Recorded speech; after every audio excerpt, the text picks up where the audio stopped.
इस एक्सरसाइज में स्टिक को दोनों हाथों से 2 से 2.5 फुट के फासले पर पकड़ना है।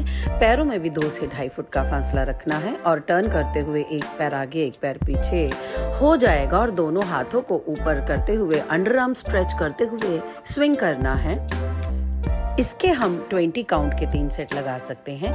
It improves posture and balance. हमारे हृदय के लिए ये एक्सरसाइज बहुत ही ज़रूरी है। It reduces shoulder stiffness, heel frozen shoulder। इसी प्रकार से इस एक्सरसाइज को आपने दूसरी तरफ भी करना है। आराम से धीरे धीरे इस एक्सरसाइज को अटेम्प्ट करें। तेजी ना करें इस एक्सरसाइज को करते हुए, विशेष ध्यान रखें इस बात का। इस एक्सरसाइज में दोनों हाथों और पैरों में 2.5 फुट का फासला लेना है। यथासंभव बाएं और दाएं साइड स्ट्रेच दें। ध्यान रखना है लेग्स और आर्म बिल्कुल सीधे रहें। ये एक्सरसाइज आपकी फ्लेक्सिबिलिटी इंप्रूव करती है, ये मसल्स को स्ट्रॉन्ग करती है, आपके साइड फैट को रिड्यूस करती है, आपकी लेग्स को स्ट्रेंथ देती है। इस एक्सरसाइज के आपने 20-20 काउंट के 2 सेट लगाने हैं। इस एक्सरसाइज में दोनों हाथों और पैरों में 2.5 फुट का फासला होना चाहिए। दोनों बाजुओं को सीधा रखते हुए आपने अपने चारों तरफ क्लॉकवाइज सर्कल देना है।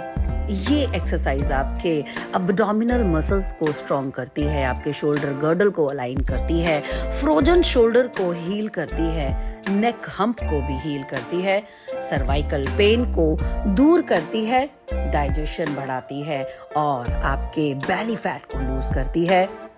ये आपके पूरी नर्व्स को स्ट्रॉन्ग करती है, पूरी बॉडी के मसल्स को टॉन करती है। इस एक्सरसाइज के आपने 10-10 काउंट के 2 सेट लगाने हैं। बहुत ही आराम से करें, ध्यानपूर्वक इस एक्सरसाइज को अटेम्प्ट करें।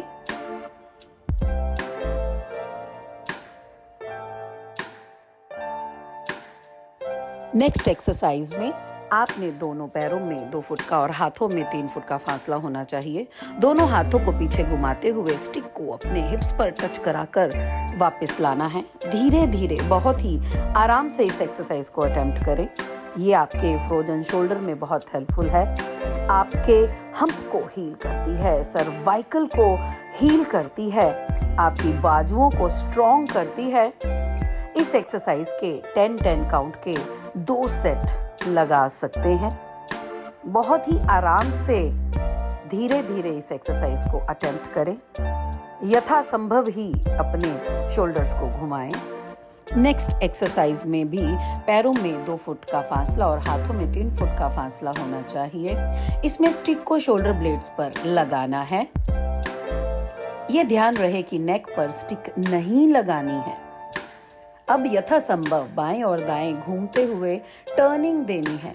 गर्दन भी साथ ही टर्न होगी, इस बात का विशेष ध्यान रखें। ये एक्सरसाइज साइड फैट रिड्यूस करती है, वेस्ट इंचेस लूज करती है, डाइजेशन इंप्रूव करती है, मेटाबॉलिज्म बढ़ाती है, flexibility, balance, core strength and posture को इंप्रूव करती है, बैक पेन को रिलीज करती है, इंजरी रिस्क कम करती है। इससे वेट भी लूज होता है और फिगर भी अट्रैक्टिव बनती है। इस एक्सरसाइज के 20 काउंट के 3 सेट लगाने हैं। शांत हो जाएंगे। इस एक्सरसाइज में कुशन का प्रयोग करना है। धीरे से अपने दोनों घुटने कुशन के ऊपर रख दें। दोनों हाथों के 2 फुट के फासले पर स्टिक को कसकर पकड़ लें। धीरे से दोनों हाथों को अंडर आर्म स्ट्रेच करते हुए यथासंभव बैकवर्ड बेंडिंग देनी है। नेक भी पीछे ले जाएं। ये एक्सरसाइज आपके कोर और लेग्स को स्ट्रेंथन करती है, आपके पोस्चर को इंप्रूव करती है, डाइजेस्टिव ऑर्गन्स को स्टिमुलेट करती है, आपकी स्पाइन को अलाइन करती है, स्ट्रेस और एंजाइटी को रिलीज करती है, कॉन्स्टिपेशन नहीं होने देती, स्पाइन की फ्लेक्सिबिलिटी को बढ़ाती है, आपकी कंसंट्रेशन, फोकस, डिटर्मिनेशन को इंप्रूव करती है, क्रोनिक बैक पेन और नेक पेन को ठीक करती है। इस एक्सरसाइज के आपने 10 काउंट के 3 सेट लगाने हैं। इस एक्सरसाइज में पेट के बल लेट जाना है। दोनों हाथों में 2.5 से 3 फुट का फासला रखते हुए स्टिक को पकड़ लें। बहुत ही आराम से दोनों बाजुओं को घुमाते हुए स्टिक को पीछे हिप्स तक ले जाना है। बहुत ही आराम से और धीरे धीरे ये एक्सरसाइज करें। ये बैक और नेक पेन को हील करती है, आपके कोर मसल्स को स्ट्रेंथन करती है, माइंड बॉडी कनेक्शन को एनहांस करती है, शटिका पेन को दूर करती है, डाइजेशन इंप्रूव करती है, बेली फैट भी लूज करती है, लोअर अब्डोमेन को, हिप्स को स्ट्रेंथन करती है, मेंस्ट्रुअल पेन को कम करती है, शोल्डर ब्लेड्स को इम्प्रूव करती है, हम्प नहीं बनने देती। इस एक्सरसाइज के 10 काउंट के 2 सेट लगाने हैं। अब शांत हो जाइए, दोनों हाथ माथे के नीचे रखें और गहरा श्वास लें।